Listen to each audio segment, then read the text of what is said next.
Mason. Je vais te poser deux questions. Je pense que tous les amis ont beaucoup de questions à te poser parce qu'on est déjà, je tenais à le dire, on est content que tu sois en conférence de presse pour pouvoir on te voit après les matchs régulièrement, mais pas tout le monde a cette possibilité. Donc je voulais savoir déjà, d'un point de vue général, comment tu juges ta première saison sous le maillot de l'Olympique de Marseille. Je pense que c'était une saison très positive. On a atteint tous nos objectifs, on s'est qualifié en Ligue des Champions. On a encore un match, c'est vrai que la saison n'est pas encore finie, mais je pense que j'ai fait une très bonne saison. C'était une saison incroyable. Le coach Roberto, les joueurs vraiment de très haut niveau, je pense que c'était une saison vraiment réussie et j'espère qu'on pourra finir encore mieux demain. Et est-ce que tu peux nous expliquer la joie que tu as ressentie samedi au Havre après ce nouveau but que tu as pu fêter directement devant le parkage des supporters, ton maillot que tu as envoyé à quelques mètres. Ça fait longtemps qu'on ne t'avait pas vu autant t'extérioriser après avoir marqué un but comme ça.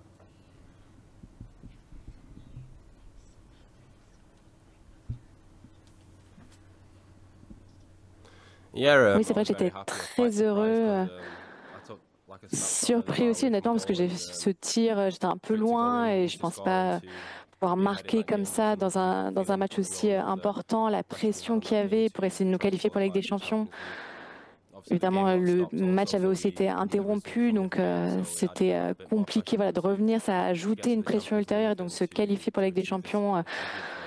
Cet objectif pour tous les supporters, pour les gens de Marseille, c'était vraiment quelque chose qui était formidable et je pense que j'ai jamais été aussi heureux dans ma carrière footballistique. Nico. Oui, au fond.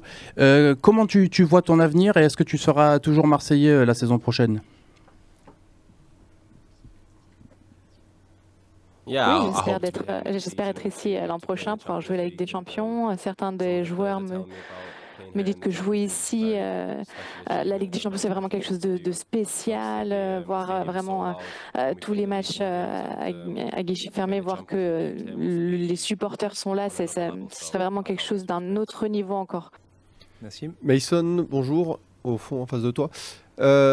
La deuxième et la troisième place, il n'y a pas une énorme différence, mais la deuxième place pourrait vous permettre, éventuellement si le PSG remporte la Coupe de France, de jouer le trophée des champions. Alors est-ce que vous en discutez entre vous de cette possibilité de jouer un classico supplémentaire?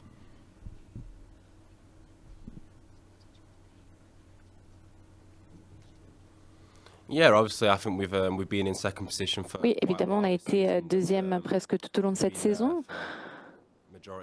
Je pense vraiment pour la majorité de la saison, donc on mérite d'être deuxième. Évidemment, tout dépend du dernier match de demain. Donc on verra, on va vraiment donner 100%. On voudrait vraiment finir en beauté. Il reste encore un match qui n'est pas fini, donc j'espère que oui, ce sera possible d'obtenir cette deuxième place. Mason, est-ce que cette saison t'a fait grandir? Est-ce que tu te sens plus fort à la fin de cette saison avec l'OM, qui est un club quand même sportivement avec une certaine pression? Il y a parfois des critiques, tu as parfois été ciblé pour un certain manque d'effort peut-être. D'ailleurs, si tu veux préciser ta version là-dessus, aucun problème. Voilà. Est-ce que tu finis la saison plus costaud à tous les niveaux? Merci.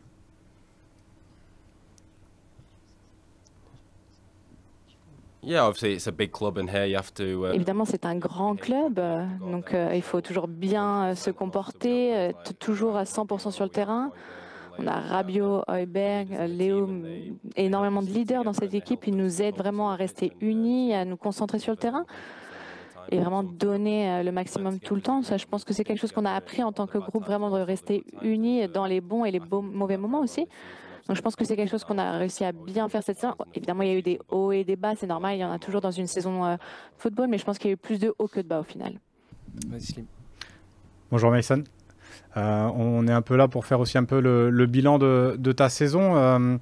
Tu avais commencé sur le couloir, réellement en rôle d'ailier vraiment provocateur.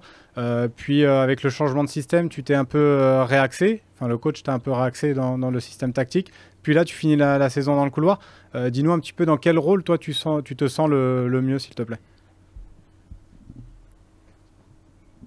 Je me trouve mieux sur le couloir droit. Je suis plus à l'aise. C'est vrai que j'ai joué pour beaucoup de de club et après, peu importe où on veut que je joue, je ferai ce que me demande le coach. S'il veut que je joue en défense, je le ferai aussi. Donc, ce qui compte, c'est vraiment là où le coach veut qu'on joue et la façon dont il veut qu'on joue aussi en fonction du système. Donc, il faudra toujours respecter ses choix après.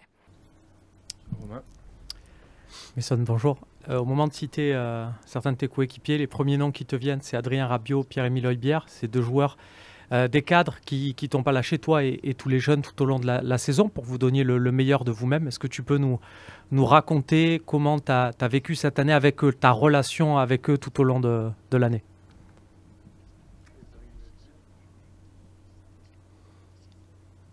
Ça a toujours été une très bonne relation. Je pense que c'est vraiment positif d'avoir des joueurs comme eux dans notre équipe. Ils nous aident, ils ont beaucoup d'expérience. Pierre était en première ligue, Adrien en Serie A aussi. Donc, ils ont joué dans de très grandes équipes et c'est très important aussi pour les jeunes. C'est vrai qu'on a beaucoup de jeunes qui viennent aussi du centre de formation qui sont talentueux. Donc je pense que c'est vraiment important pour nous d'avoir une aide de ces joueurs expérimentés. Hi Mason. C'est une chose la plus importante que tu as appris de Roberto De Zerbi cette saison en tant que joueur, je pense. Il est très exigeant et c'est quelque chose de très important. C'est un des meilleurs entraîneurs au monde. C'est une des raisons pour lesquelles, c'est la raison pour laquelle je suis venue ici. Il crée vraiment une relation pour essayer de te mettre dans la meilleure position. Il a un jeu où on veut beaucoup garder le ballon. Il faut être patient, savoir parfois s'il faut être plus rapide aussi. Donc, c'est vrai qu'il y a beaucoup d'équipes qui jouent avec une défense à 5. Et donc, ce sont des choses qu'on a dû apprendre, voir. Voilà, je pense que ça a aidé. Il m'a aidé vraiment à bien mettre en œuvre mon jeu. Bueno. Oui, bonjour Mason. Deux questions. Est-ce que tu les comprends, ces critiques sur ton investissement sur le terrain, sur le repli défensif? On en a régulièrement parlé avec ton entraîneur. Est-ce que tu étais, peut-être à un moment donné dans la saison, peut-être pas sur toute la saison, d'accord avec ça, s'il te plaît? Je pense que c'est vrai qu'au milieu de la saison, peut-être que j'étais pas à mon meilleur niveau. Il y a eu quelques joueurs où j'ai eu un peu plus de difficultés au niveau défensif. Mais tout le monde m'a soutenu, que ce soit mes coéquipiers, les joueurs. C'est vrai qu'avec le coach aussi, on s'est rendu compte qu'il y avait des choses à faire pour l'entraînement pour essayer d'améliorer ça, pour résoudre ces difficultés. Je pense qu'au final, on a vraiment réussi à rester très soudés, à nous unir. Ce retiro, cette mise au fer à Rome, vraiment nous a aidés aussi sur ça pour bien nous concentrer sur le foot. Mais c'est parce que tu aimes moins défendre, c'est moins dans ta nature, tu préfères attaquer, c'est quoi le truc qu'on a pu voir par moment? Et sens-tu que la saison prochaine, ce sera un niveau au-dessus et qu'on ne pourra pas ne pas défendre?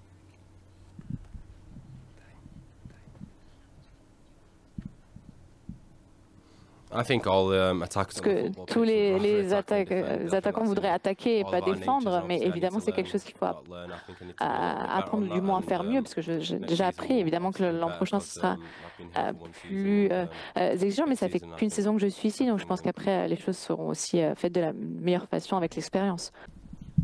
Ah non, pardon Michel. Oui, bonjour Mason. Roberto De Zerbi a répété régulièrement que c'était la première saison où tu étais vraiment un joueur pratiquement titulaire à tous les matchs. Est-ce que tu as senti cette confiance? Est-ce que ça t'a aidé à progresser, de savoir que tu faisais désormais partie des joueurs qui pouvaient jouer prioritairement un match?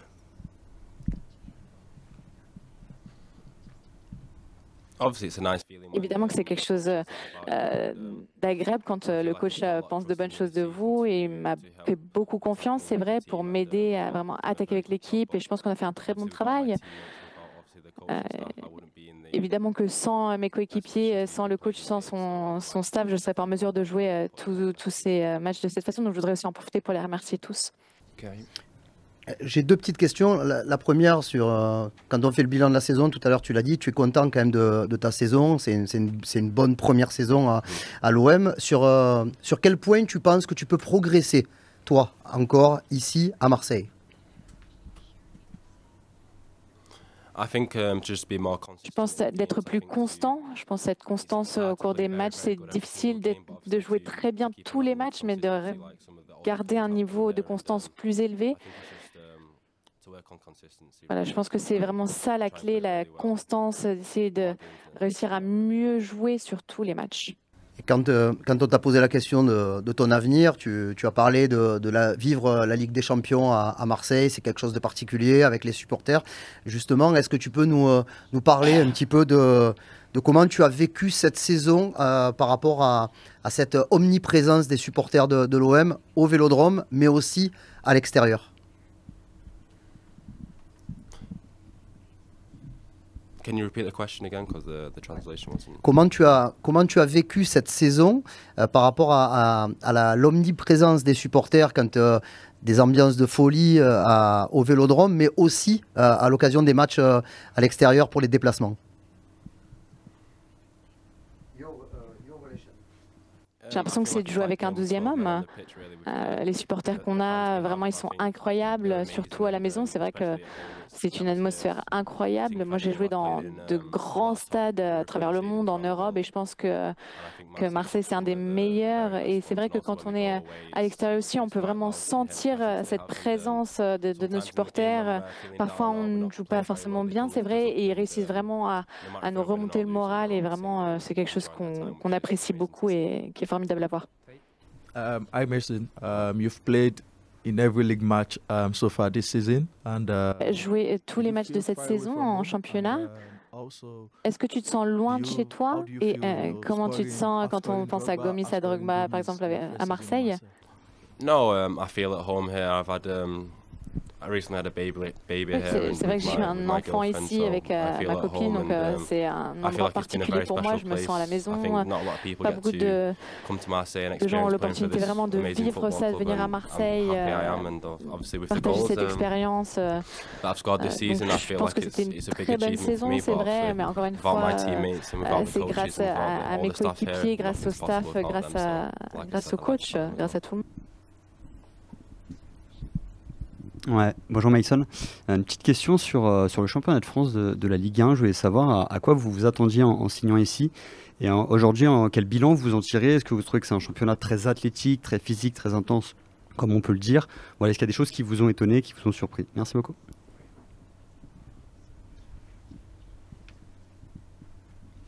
C'est un championnat difficile. Il y a de très jeunes joueurs, très talentueux. On voit des très jeunes joueurs qui jouent, qui débutent en championnat. Et il y a des joueurs qui sont difficiles. Les défenseurs aussi sont très. Enfin, c'est pas quelque chose qu'on voit dans tous les championnats, peut-être un peu en première ligue, mais c'est vrai que c'est parfois difficile. Voilà, jouer contre des joueurs très athlétiques. Vous l'avez dit, c'est quelque chose qui m'a surpris. C'est vraiment un championnat très difficile. Mason, bonjour. Une petite question sur la Ligue des Champions. Vous allez la jouer l'année prochaine. Là, Paris est en finale. Est-ce que vous avez un pronostic et est-ce que vous en parlez dans le vestiaire que Paris puisse également gagner la Ligue des Champions ou pas?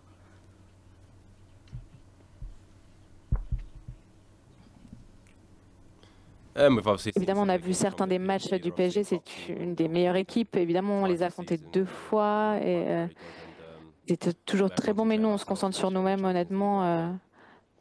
Peu importe qui la remportera, nous, on essaie vraiment de nous concentrer sur nous-mêmes. Bruno? J'ai encore 2 questions. Une question plus personnelle dans ta relation avec les supporters. On connaît les conditions de ton arrivée et très rapidement, on a vu beaucoup de maillots Greenwood dans les tribunes. Ton début de saison très intéressant y a aussi contribué. Beaucoup d'enfants avec le maillot Greenwood. À quel point ça compte pour toi et quelle était ta relation avec les supporters sur cette saison?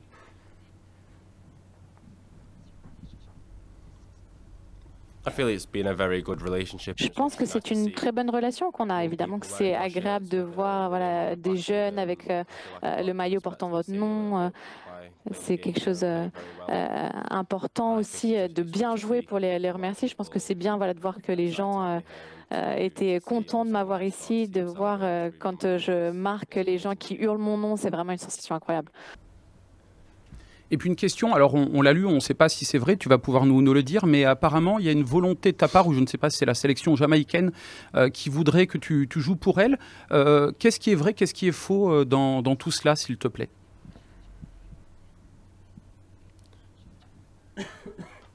Yeah, I've been speaking to him quite a bit, but I've not made any final decision on that. Oui, c'est vrai qu'on a parlé un petit peu, il y a eu des discussions, mais je n'ai pas pris de décision finale à ce sujet. Mason, je voulais savoir ta complicité avec tes coéquipiers en attaque et notamment l'arrivée d'Amine Gouiri. En quoi ça t'a fait du bien d'avoir un point d'appui, un relais technique devant toi? Voilà. Est-ce que tu as senti que, notamment sur la fin de saison, c'est un peu ce qui avait fait la différence de pouvoir t'appuyer sur d'autres joueurs techniques autour de toi comme Amine Gouiri? Merci. Yeah, he's an amazing player, and you could see that from the first. Gouiri, c'est vraiment un joueur formidable. On l'a pu le voir dès la première session d'entraînement quand il arrive en janvier. Je pense que c'est vraiment un bon achat, un bon transfert. Il aide beaucoup sur la finition. Je pense qu'il a déjà marqué 10 buts. Donc honnêtement, c'est vraiment formidable. Un gros objectif de jouer avec lui sur le terrain. C'est formidable d'avoir quelqu'un avec toi, de pouvoir jouer de cette manière. Tu parles des débuts d'Amine Gouiri. Il y a beaucoup d'attentes autour du dernier match.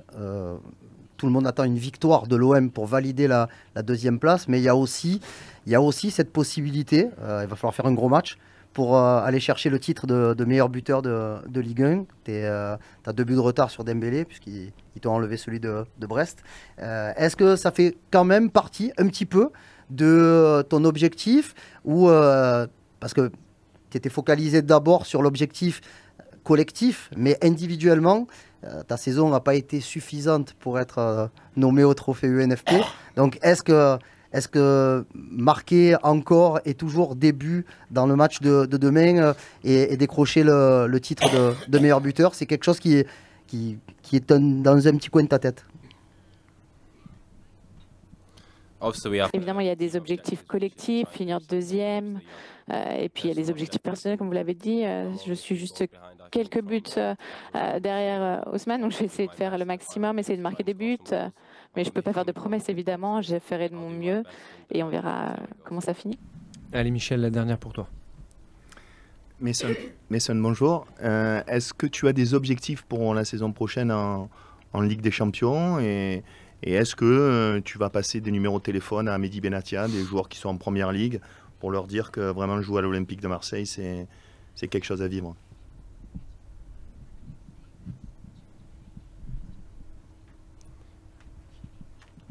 Je pense que la saison prochaine en Ligue des Champions, il y a beaucoup de joueurs de notre équipe qui n'ont jamais vécu cette expérience. Donc, je crois que ça faisait quelques années aussi pour le club. Donc, il n'y a pas beaucoup d'attentes, pas d'attentes très, très élevées pour l'instant, mais on essaiera de faire le maximum, de faire de notre mieux. Et je pense que c'est aussi une fierté de pouvoir faire partie de cette compétition. Et, on aura aussi l'occasion de voir d'autres stades en Europe formidables. Donc, voilà, on fera de notre mieux. Bonjour coach. Bonjour. Une question directe sur la composition d'équipe. L'objectif est atteint. On peut être plus détendu sur ce sujet. On a appris avant la conférence de presse que Valentin Rongier avait un petit souci à l'adducteur. Est-ce qu'il est possible sur ce dernier match de voir Bilal Nadir débuter à nouveau une partie?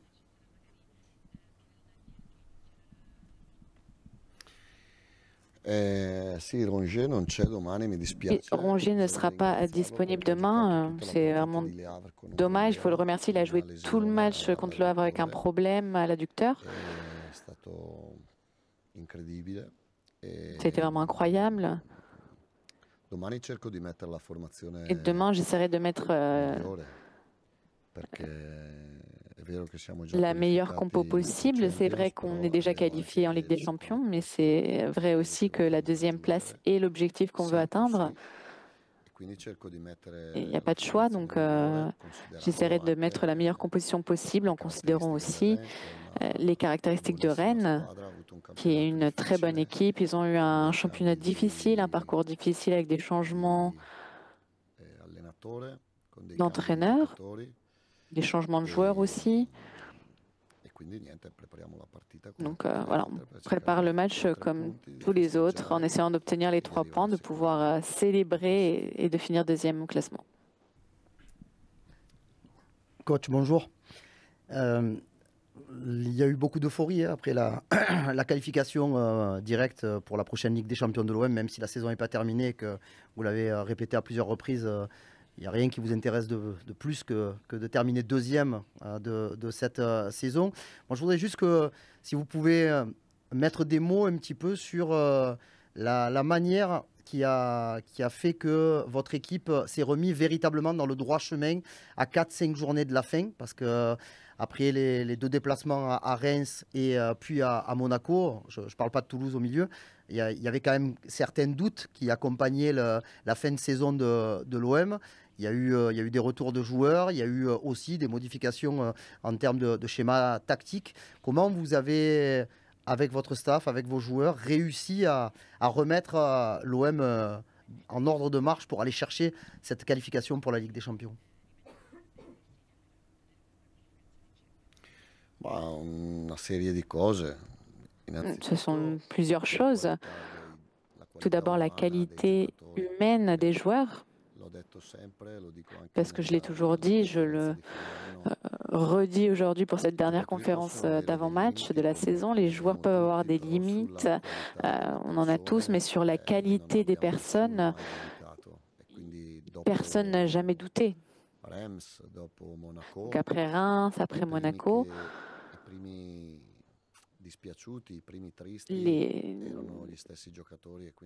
les joueurs étaient les premiers tristes, voilà, qui auraient voulu faire mieux. Donc quand on a un groupe comme ça, on essaie vraiment de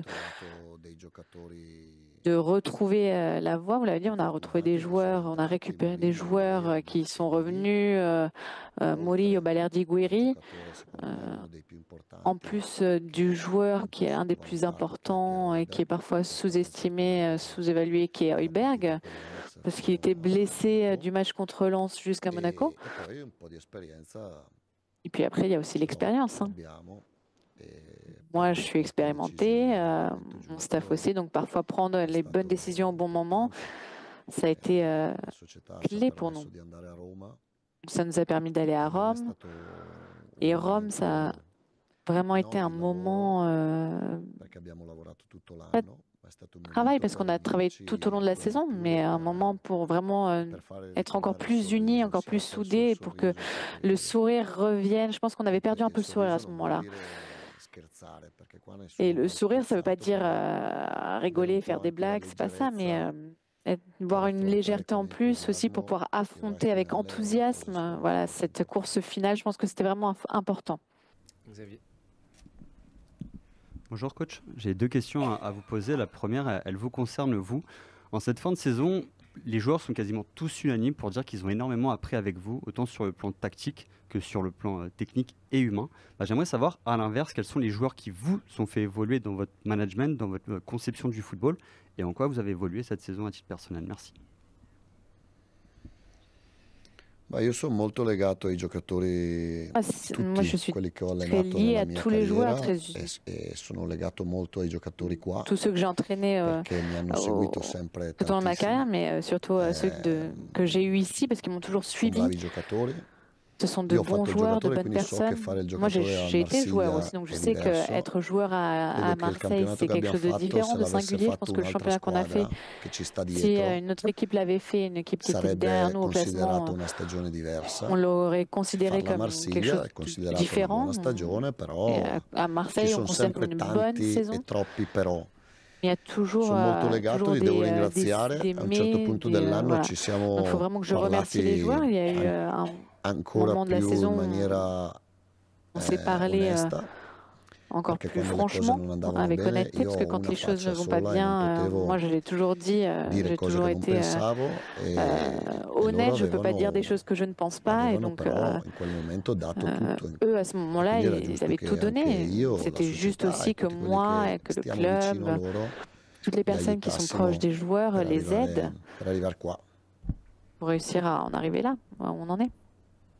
Okay. Bon, merci beaucoup. Et la deuxième question, pour se projeter, parce que ça va arriver très rapidement, dans la mesure où vous serez là la saison prochaine par rapport au mercato, est-ce que vous allez insister sur l'idée de recruter des joueurs de Zerbi compatibles qui sont adaptés à votre conception du football, à votre philosophie, à vos principes de jeu, à vos dirigeants? Merci.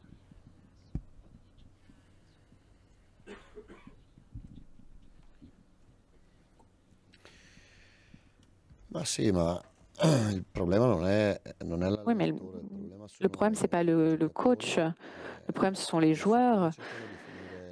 Donc déjà, il faut qu'on pense à finir deuxième demain. Parce qu'arriver deuxième, c'est une fierté pour tout le monde. C'est la possibilité aussi de jouer la finale de Supercoupe contre PSG, le trophée des champions, donc normalement contre le PSG. Et donc on veut finir de la meilleure manière possible. Et après, à partir de dimanche, on aura le temps de parler avec le club, faire le point le bilan de cette saison. Parce que ça a été une longue saison, pas facile. Et donc, voilà, ma volonté est de rester ici. Je l'ai dit plusieurs fois à maintes reprises. Rudy Garcia l'a dit aussi, disant que je lui avais demandé s'il était resté à l'OM, parce que je crois qu'il est resté 3 ans. Ce serait un bel objectif pour moi de rester autant. Mais voilà, il faut qu'on parle avec le club, avec le président, le propriétaire, tous les dirigeants, pour voir ce qui est à améliorer, ce qui ne s'est pas bien passé cette saison, parce qu'il y a des choses aussi qui n'ont pas été, et pour pouvoir donc programmer le futur. Je pense que le futur pour l'OM, arriver en Ligue des Champions, c'est un point de départ. C'est pas une arrivée, c'est quelque chose qui devrait être normal. Tous les ans, on devrait se qualifier pour la Ligue des Champions. Mais les autres équipes sont pas là en train de dormir. Lille, Lyon, Nice, Strasbourg ou Lens. Lens il y a quelques années, même Rennes il y a quelques années. Ce sont des équipes qui sont compétitives et de gros concurrents. Donc il faut s'organiser et c'est toujours de progresser d'année en année. Oui, tout au fond. L'objectif étant rempli, qu'est-ce que vous pourriez dire en termes de bilan sur votre meilleur moment cette saison et votre pire moment cette saison? J'aurais une deuxième question, pardon.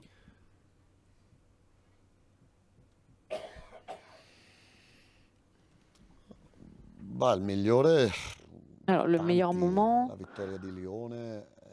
la victoire de Lyon, la première victoire à Brest pour le début du championnat, la victoire contre Lyon à domicile, contre Monaco, après le stage de 3 jours, la mise au vert de 3 jours avec le réveil à 5 heures du matin, le Havre aussi.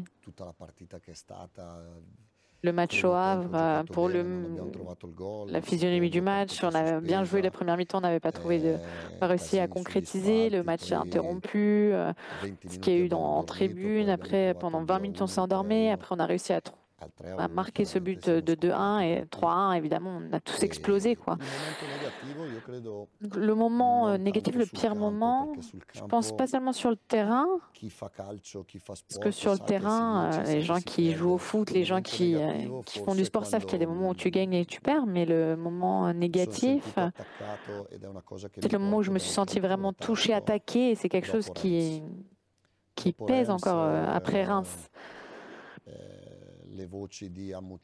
Après Reims, les rumeurs de mutinerie, les joueurs contre moi, de révolte dans le vestiaire. C'est la chose la plus fausse, la plus loin de la vérité que j'ai pu entendre dans ma vie. C'est quelque chose qui m'a vraiment beaucoup énervé, beaucoup agacé. Mais après, peut-être que ça nous a servi aussi pour nous qualifier en Ligue des Champions. Ça a servi. Peut-être moi j'ai 46 ans, je suis le plus âgé dans le groupe, donc c'est pas un problème. Pour moi, faire un peu le bouc émissaire si au final on est deuxième. Bonjour. Une question, 2 petites questions. La première rapidement sur Leonardo Balerdi. On sait l'importance du capitaine dans votre jeu, dans votre système, et on entend des rumeurs, on se demande s'il va rester. Est-ce que vous pouvez nous dire si ça sera une priorité de garder Leonardo Balerdi pour la Ligue des Champions la saison prochaine?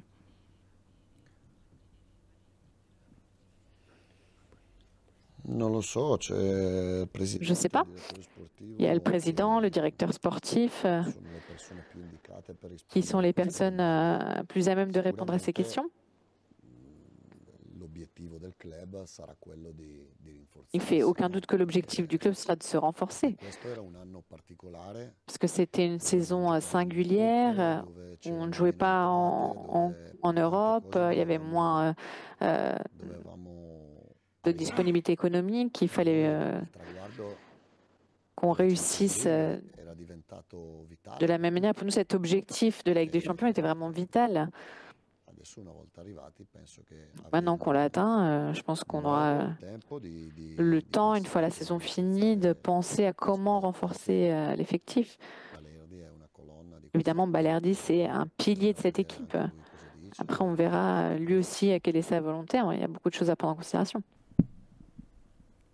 Coach, bonjour. Vous disiez tout à l'heure, on a besoin de discuter avec les dirigeants.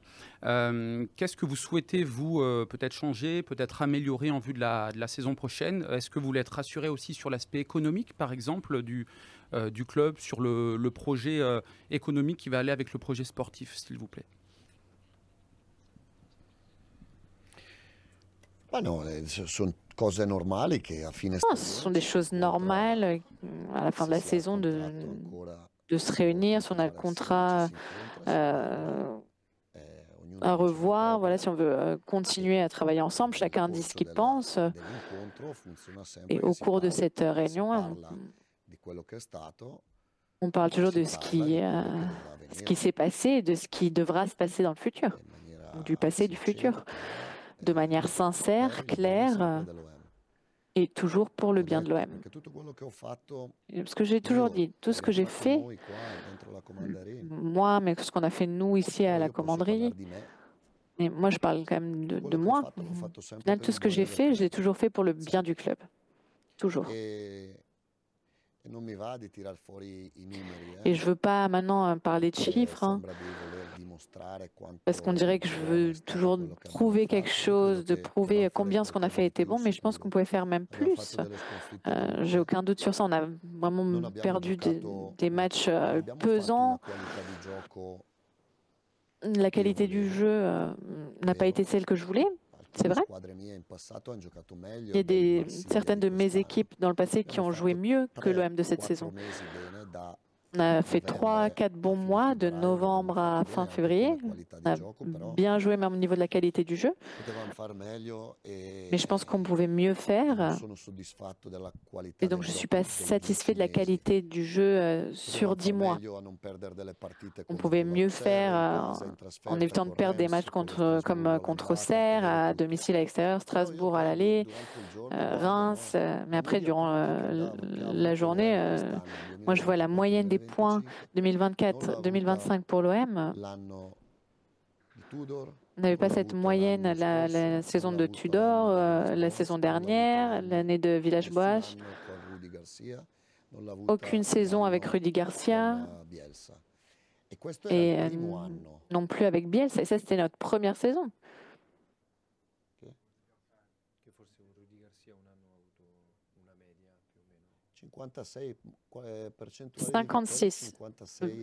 56% de victoire, presque 57%.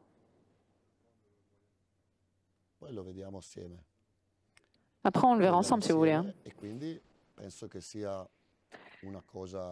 Et donc, je pense que c'est quelque chose d'important quand même. Coach, est-ce que dans ce bilan que vous allez faire, pour vous, il est important, même si ça paraît difficile, mais on vous sait très ambitieux, pour vous, il est important d'avoir peut-être l'équipe qui vous permette de lutter pour le titre? Parce que vous savez que à Marseille, les supporters ne rêvent que de ça. Là, peut-être certains y ont cru en début de saison. Finalement, vous êtes resté assez loin de Paris.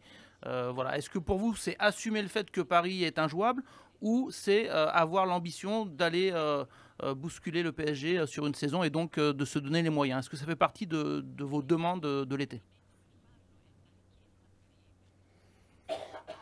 Sì, non so, il Paris Saint-Germain è di un livello alto ed è un po' che lavorano assieme, hanno fatto investimenti anche pesanti. Ils ont fait des investissements importants, je le sais. Après, l'ambition de pouvoir lutter, ça évidemment, toujours, on l'a toujours. Je ne pense pas que c'est quelque chose qui change Et je pense que ça ne changera pas non plus l'argent qu'on dépensera sur le mercato, parce que le PSG, je pense, a une avance sur plein de choses, sur les années qu'ils ont passées ensemble, sur le temps qu'il a fallu aussi pour avoir cette équipe. Et l'ambition de pouvoir lutter jusqu'au bout, évidemment que ça, on l'aura toujours. Roberto, bonjour. On ne s'est pas vu la semaine dernière. Je voulais quand même vous dire bravo pour cette saison. Maintenant que c'est fait, que l'objectif il a été atteint, est-ce que vous, à titre personnel, vous avez appris beaucoup de choses cette saison? Parce qu'on le sait, entraîner l'OM une année, c'est l'équivalent de 5 années dans d'autres clubs. Est-ce qu'il y a des choses que vous regrettez, des choses que vous avez appris en tant qu'homme, en tant qu'entraîneur? Ah beh sì, perché la gestione che abbiamo fatto quest'anno è stata... Oui, parce que la gestion qu'on a eu cette saison, qu'on a fait cette saison, c'est vrai que c'était lourd. Mais après, les satisfactions sont encore meilleures. Donc, ça valait le coup de faire tout ce qu'on a fait. Parce qu'au final, la satisfaction de se qualifier pour la Ligue des Champions 3 fois en 10 ans, je crois, si je ne me trompe pas, ou si je me trompe ici aussi. Je demande aux collègues de l'équipe, c'est bien ça, 3 fois en 10 ans, l'OM s'est qualifié en Ligue des Champions?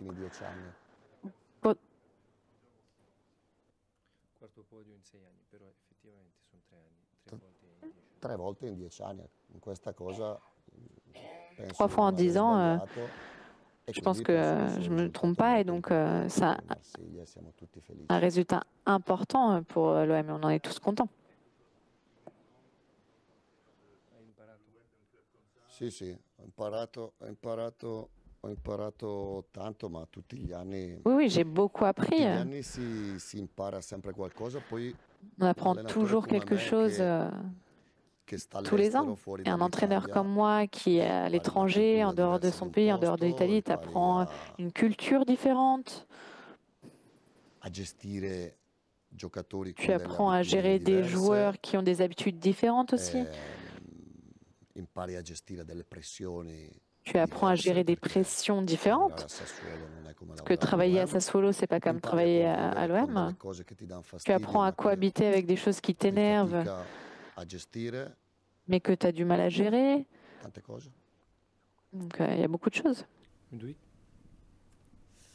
Bonjour Roberto, 2 questions s'il vous plaît. La première, vous avez dit que vous n'étiez pas satisfait entièrement, globalement sur les 10 mois, sur le style de jeu. Est-ce que vous considérez que cette saison, c'était un peu pour jeter les bases de votre style et que ce sera beaucoup plus facile, entre guillemets, d'instaurer votre façon de jouer la saison prochaine, alors qu'on imagine l'effectif plus stable que l'été dernier?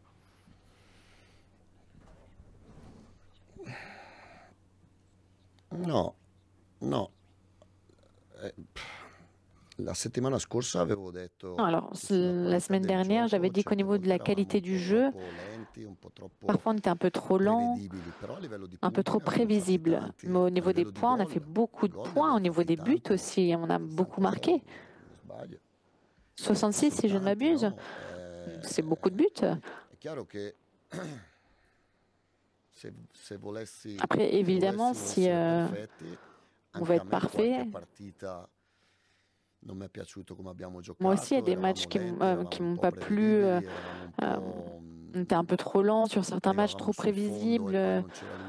D'arriver au fond, on n'avait pas le 1 contre 1. Donc évidemment qu'il y a une marge de progression. C'est sûr, il y a quelques caractéristiques des joueurs aussi à peaufiner pour vraiment trouver la recette. C'est pour ça qu'on a pris des choix, jouer à 5, après on est revenu à 4. À 4, il fallait un peu protéger Mason Greenwood, pas un joueur qui peut faire tout le couloir, et donc il fallait créer quelque chose de différent. On a beaucoup de choses qu'on peut revoir, mais voilà. Mais bon, voilà, c'est bien aussi comme ça. Coach, bonjour. Vous êtes l'entraîneur de l'Olympique de Marseille. Vous avez fait une partie de votre formation de joueur à Milan AC, donc vous allez me voir venir. Il y a PSG Inter en finale de Ligue des Champions. Où va votre préférence? Niente, guarda un film su Netflix.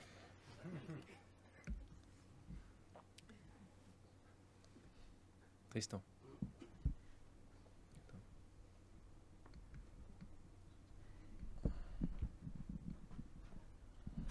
Bonjour Roberto. Demain soir, sur le banc d'en face, vous allez croiser un entraîneur tout jeune au plus haut niveau en Ligue 1 qui a joué à l'OM plusieurs années, qui a marqué un peu le club à sa façon, Habib Beye. Est-ce que sur les mois de compétition qu'il a disputé à Rennes, est-ce que vous avez préparé là, cette semaine d'entraînement, vous pouvez nous dire un peu quelle est son intention de jeu, ce que vous trouvez un peu de sa proposition footballistique à Rennes? Sta facendo molto bene, una squadra che sta alternando. En train de faire de bonnes choses. C'est une équipe qui alterne un peu. Parfois, ils jouent à 5, parfois à 4 derrière. Ils sont agressifs, ils proposent du jeu, ils pressent aussi un contre un. Je pense qu'ils ont fait de bonnes choses. C'est une bonne équipe. Donc je tiens à le féliciter, mais par rapport à cette question, qu'est-ce que vous avez appris cette saison? J'ai appris que la Ligue 1... c'est pas une promenade de santé. Il y a des entraîneurs forts en Ligue 1 et quand vous m'avez posé la question la dernière fois sur les 5 coachs qui avaient été nominés pour le meilleur entraîneur, Tan Genesio, les autres, ce sont de bons entraîneurs. L'entraîneur de Lens aussi est un bon entraîneur. Et il y en a d'autres. Hein. Pas seulement l'entraîneur de Rennes est fort, mais c'est un championnat difficile. De bons joueurs bien entraînés, des équipes bien organisées. Allez Romain. Sur ce match, il y a une particularité aussi, c'est qu'il y a un joueur prêté par l'Olympique de Marseille, Ismaël Koné. On se souvient tous du match qu'il avait fait contre Sunderland en pré-saison. Après, c'était un peu plus compliqué. Est-ce que vous avez peut-être une place pour lui dans l'effectif la saison prochaine? Voilà, quelle est sa situation précisément? Ah, lui è un giocatore forte. Ah oui, c'est un joueur fort. Purtroppo non ha avuto un joueur fort qui malheureusement il était un peu malchanceux au début aussi, il a eu des problèmes à la cheville. Et poi dopo ha fatto fatica a trovare il posto, et après il a eu du mal à trouver sa place, mais en ce qui concerne sa qualité, non abbiamo dubbi né io né Mehdi, nessuno. Aucun doute, ni moi-même, ni Mendy Benatia, on voit quand il joue avec le Canada aussi, avec sa sélection. C'est un joueur qui fait la différence. Un joueur fort et on verra. On verra s'il reviendra ici, s'il participera à la pré-saison, mais c'est un joueur du club. Très bien, merci à tous. Merci Roberto.